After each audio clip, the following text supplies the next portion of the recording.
Mula ng intro-intro, learning na agad tayo. Notion 101 tayo, basic navigation ng Notion. Para mabuo tayo ng isang database or page na katulad nitong ginawa ko. Disclaimer lang, I'm not an expert on Notion. Based on my own experience lang lahat ng ituturo ko dito. Short explanation lang about Notion. Ano nga ba ang Notion? Ang Notion ay isang customizable project management kung saan pwede kang mag-build ng own system mo for planning, tracking, and collaborating exactly the way na gusto mo siya. Ang goal natin dito is makagawa tayo ng isang database of page na organized, simple, at functionable. Katulad nitong nagawa ko. So ito yung magiging guide natin. Dito nailagay ko yung mga templates ko sa Google Workspace at ang mga account ko sa social media. Ngayon simulan natin sa pag-create ng new page. So punta tayo dito sa may square na may pen. So create new page.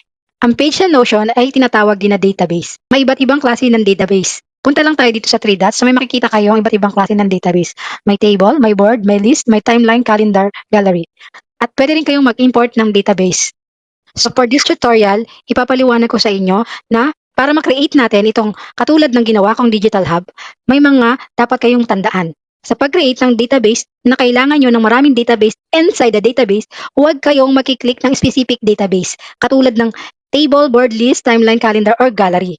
You always need to start as a text or heading or toggle. Pwede nyong simulan sa ganon. Pero wag na wag kayong makiklik ng mga table, board, list, timeline. Dahil kapag nag-click kayo ng mga ganito, ang database nyo is specific nagpa-function base dito sa mga database na to. Unlike kapag nag-click kayo ng headings, toggle, or just simple text, you can put many things on that database. So, hindi siya specific. Ngayon, simulan natin sa pag-add ng cover. Click lang natin itong add cover. Meron na siyang suggested cover, pero pwede nyo rin siyang baguhin. Punta lang kayo sa upload files. Pili lang kayo sa mga nagawa nyong template sa Canva, and then upload. Click reposition para may drag, and save position. Sa icon, pwede kayong mag-add, pwede kayong mamili dito, or pwede kayong mag-upload. Upload lang natin yung image, and then save. And then pamagatan natin to na Digital Hub. Para mag-proceed, pwede nyo i-click yung enter or mag-click lang kayo sa blank space. Ngayon, ang command dito sa Notion is always slash. At magsasuggest siya ng kung ano yung gusto nyong simulan. Dahil may pattern na tayo, punta tayo doon sa magiging guide natin, yung Digital Hub na ginawa ko. So, kopyahin lang natin itong description na to. Copy. And then paste natin dito. Tanggalin natin yung slash. Dahil na okay na, nakapili na tayo ng function. So ito, description na ito, pwede natin itong baguhin ang property. Yung property, ito yung mga choices na function ng ating mga nilalagay. Pwede natin gawing quotes, kung saan may line siya dito sa gilid. Pwede natin gawing call out, kung saan pwede tayo maglagay ng icon. At pwede rin natin upload ng personal icon natin.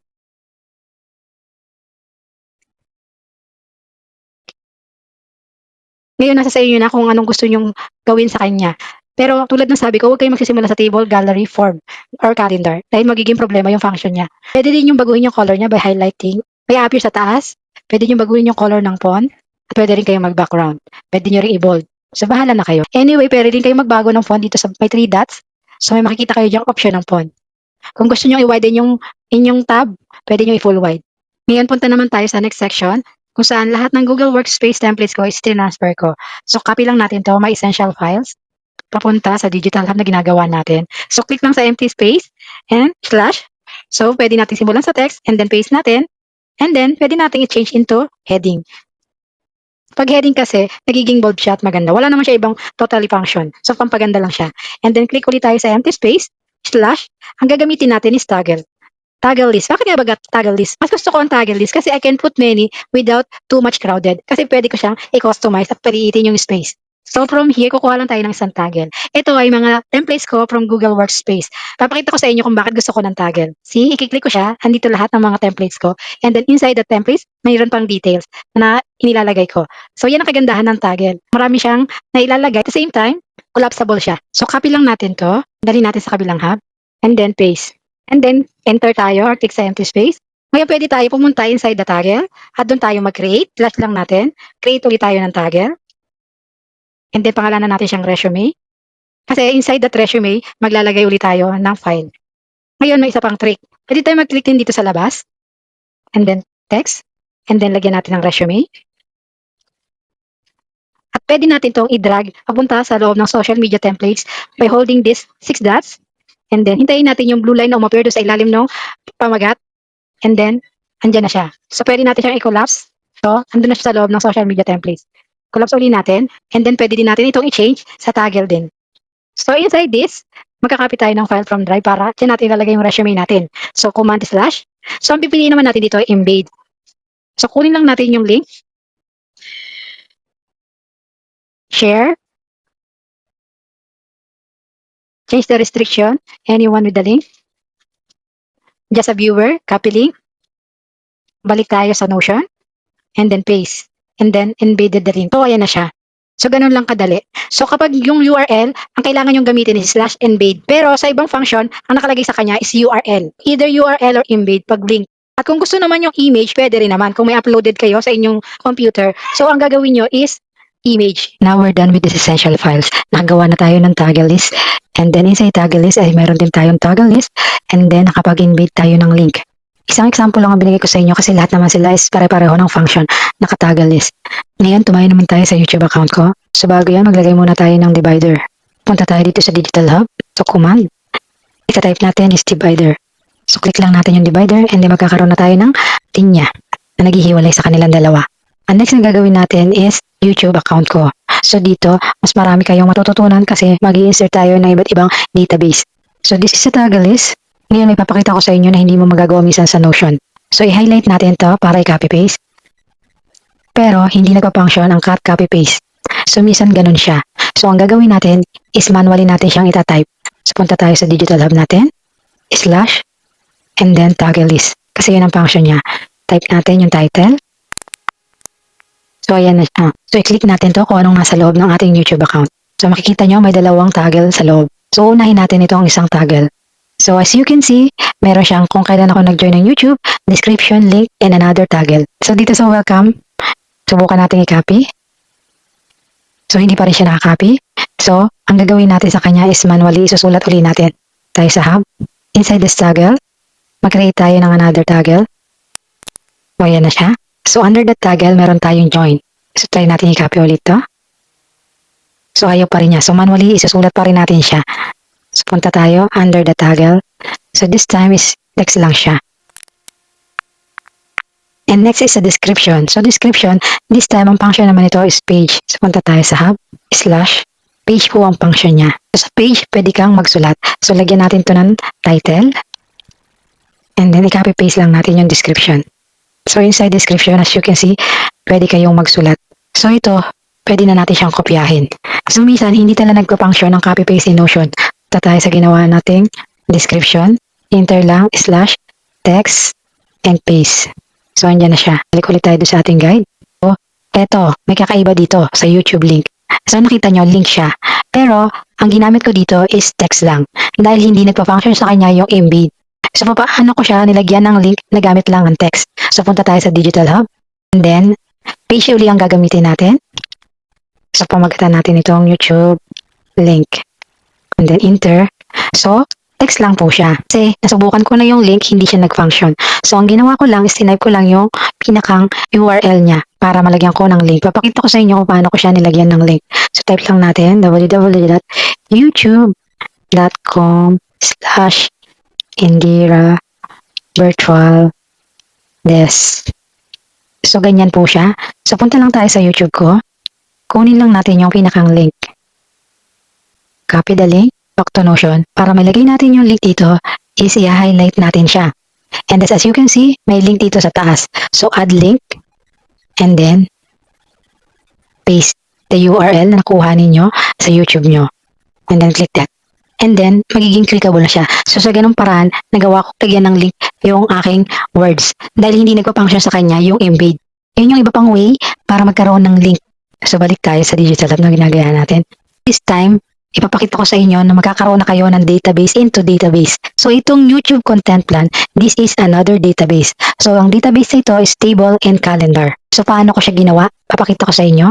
So, punta tayo sa Digital Hub and then, create ulit tayo ng toggle. So, maganda natin YouTube Content Plan. So, inside this toggle, click lang natin. Mag-create na tayo ng another database. So, itatype natin dito is table. So, table is another database. As you can see, hindi siya table umappear. It is an ordinary column only. Actually, ang una kong sinubukan dito is column muna and then kinonvert ko siya sa table. So kahit table yung tinype mo, ang appear sa kanya is ordinary column. Kasi dito sa Notion, pag sinabi mo siyang table, kailangan nagpa-function siya. Meron siyang mga property sa taas na nagpa-function. At yung mga property na yun yung nagdi-dictate sa bawat column kung ano yung function niya. So itong column na ito, para maging database siya at maging functionable, pumunta lang tayo dito sa 6 dots and then turn into the database. As you can see, nag-iba siya. So ito ay another database inside the database. Ngayon, ikakopy natin yung database na ginawa ko dito. Ang copy-paste sa Notion, pagdating sa table ay hindi madali. Pero natutunan ko siya sa magitan ni ChatGPT. Trial and error lang.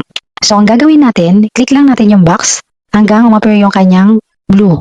And then click shift sa keyboard and then down. And then Control-C, punta tayo doon sa pagtra-transfera natin and then hintayin natin din to mag-blue. Make sure lang na may enough page kayo para doon sa ita-transfer nyo. So mag-add lang kayo ng page, wag kulang. And then click ulit natin yung box. And then kapag naka-highlight na siya ng ganyan, i-shift nyo.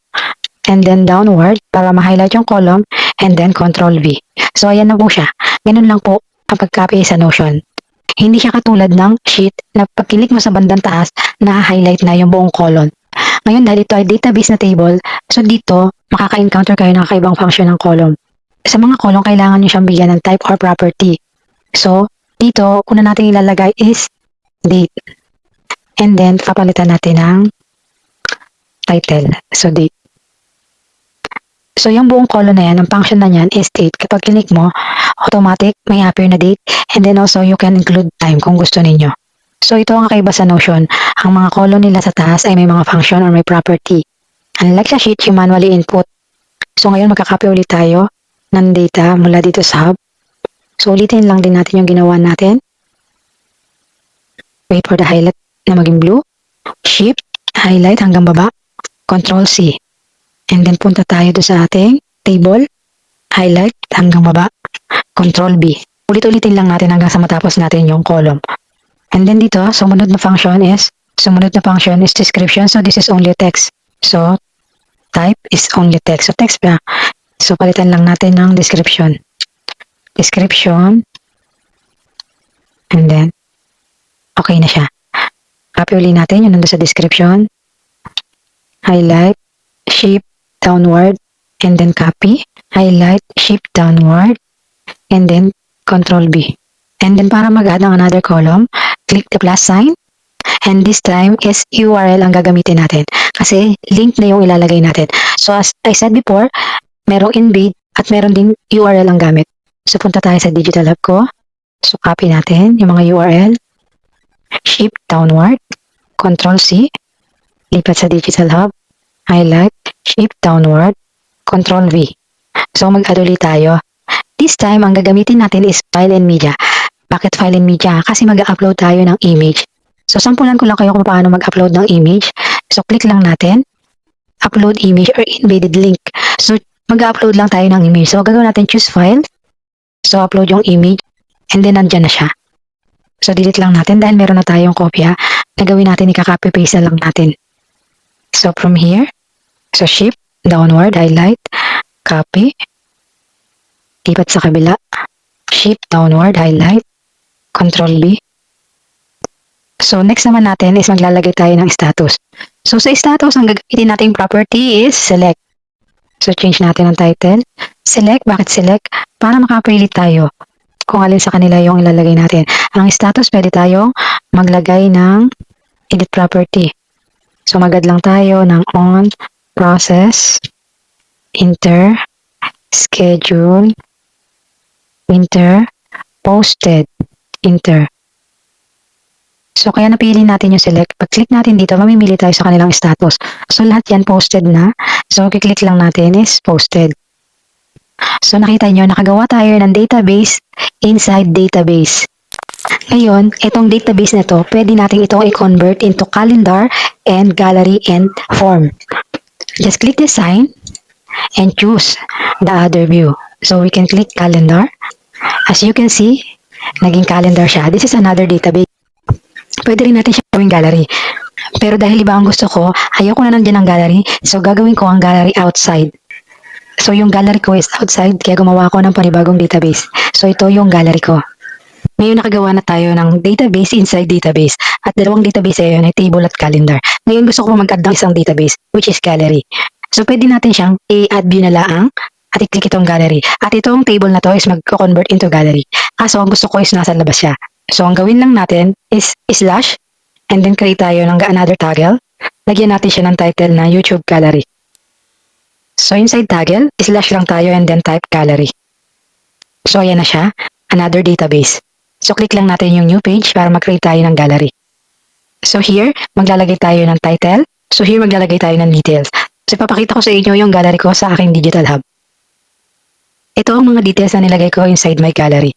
Title, publish, link, description, at yung embedded link niya para magkaroon ng ganito. So ganito ang gagawin natin doon sa gallery natin. So una, click muna tayo sa loob. Para lagyan ng title, gawin natin, kopyahin lang natin yung nasa table. Copy, and then paste. So may title na tayo. So dito, this is a property. Para di siyang table. So kung ano yung function na gusto mo, yun ang ilalagay mo. So click lang natin to.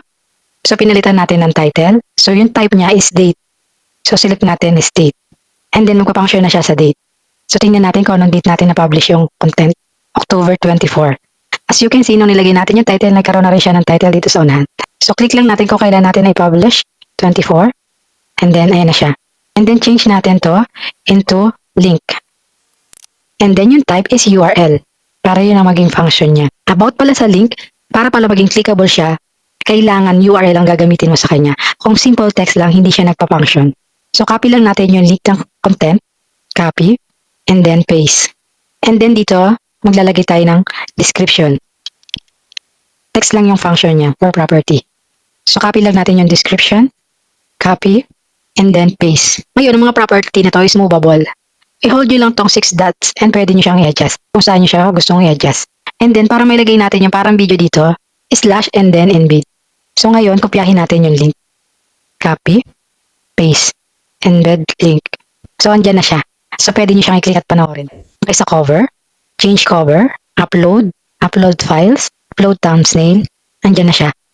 So, punta lang tayo sa prop at makikita nyo na siya kung ano yung itsura. Ngayon, blank pa siya.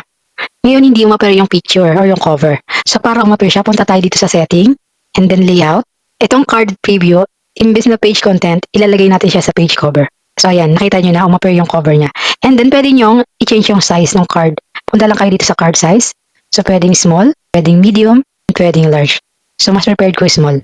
Ngayon, kung gusto nyo ng ganitong format, at hindi nyo na kailangan magre-write, pwedeng mag-duplicate na lang kayo. Click these 3 dots, and duplicate property. So, ayan. So, inside that, ando na yung format, i-edit nyo na lang. So, i-change nyo na lang yung details. And repeat the process. So, ganun lang siya kadali. And then, lagyan nyo lang ng title, my content. So, repeat the process para mas maganda siya. Ngayon, pag ito ginalaw nyo, ganito ang nangyayari. So, nagiging page siya. So, to undo that is Ctrl-Z lang. Ngayon, kung gusto nyo naman para hindi siya maging ganyan, pwede kayong gumawa ng solo-solo na gallery. Instead na i-duplicate nyo siya inside the one gallery. Pwedeng gumawa kayo ng solo-solo / gallery. So kapag solo-solo, ang advantage niyan is magagalaw mo yung isang gallery sa bawat lugar na gusto mong ilagay. So bigyan ko kayo ng example. So mag-create tayo dito ng isang new page. So ayan yung isang gallery. Ngayon, magawa pa tayo ng another gallery / gallery. Ngayon, itong nandito kasi hindi mo siya pwedeng galawin. So para magalaw mo siya, kailangan solo-solo siya. So katulad nito, hold mo lang yung 6 dots. Andito na siya.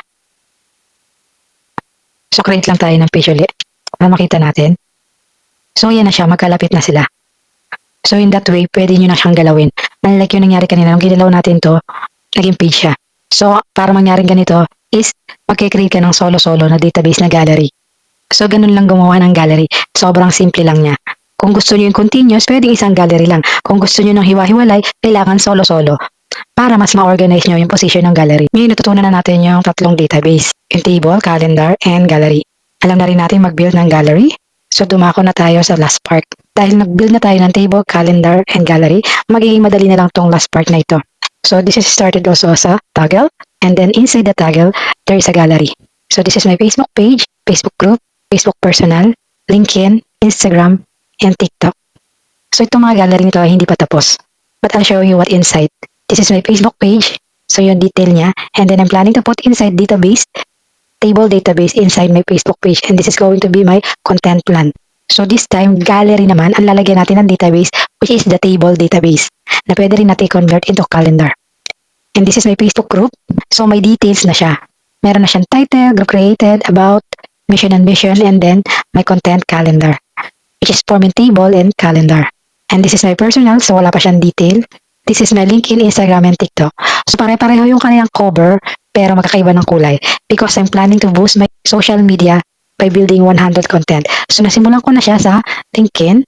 Nakagawa na ako ng 5. And then dito sa Instagram, ito ang pinakahuli kong gagawin. And this is my 100 content challenge sa TikTok, wherein dito ko pinopost talaga yung mga content ko. It's like my trial and error content. Para matest ko kung ano yung nag-generate ng views. Napapractice ko rin na sarili ko para gumawa ng content. So I already have 57 content. So proceed na tayo. Mag-start muna tayo. Maglagay tayo ng division or divider / divider. Dito, para ma-separate ko siya ng ganito, pwede mo siyang gawin ng solo-solo. Tulad ng ipinakita ko doon sa gallery na ginawa natin. But this time, para mas ma-organize ko siya at pantay-pantay, gumawa ko ng column. So / column muna tayo. So magsasuggest yan kung ilang column ang kailangan mo. So sa akin, 3. As you can see, walang umapir. Pero yung sa table na nag-type tayo, may umapir na column na parang table. Pero dito, wala siyang umapir. Pero, so pag hinaber mo yung mouse mo dito, may appear na 6 na dot, 1, 2, 3. So yan na yung pinakang column niya. Ang gagawin natin is mag-create muna tayo ng toggle kasi gusto ko siyang collapsible. / toggle list. And then lagyan natin siya ng title.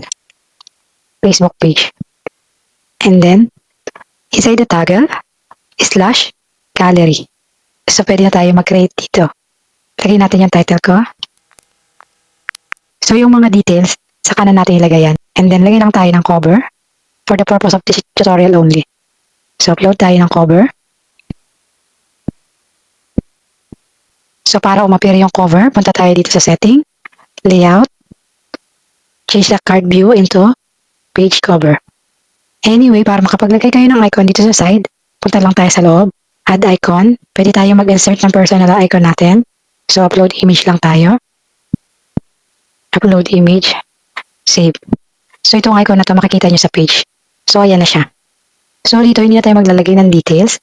Dito pwede tayo maglagay ng database. So maglalagay tayo ng table. So / table. And then, ayan na siya. Doon sa previous natin, nung gumawa tayo ng table, ang umapir sa kanya is ordinary column. But here inside, nung nag-ask tayo ng table, umapir siya into a real table na nagpa-function. So about the table, dahil nagawa na natin siya doon sa previous. So same as this lang din yun. So skip na natin kung paano ang paggawa ng table dito. Dahil na nagawa na natin before. So may idea na kayo kung paano gawin yung table. And then repeat the process lang.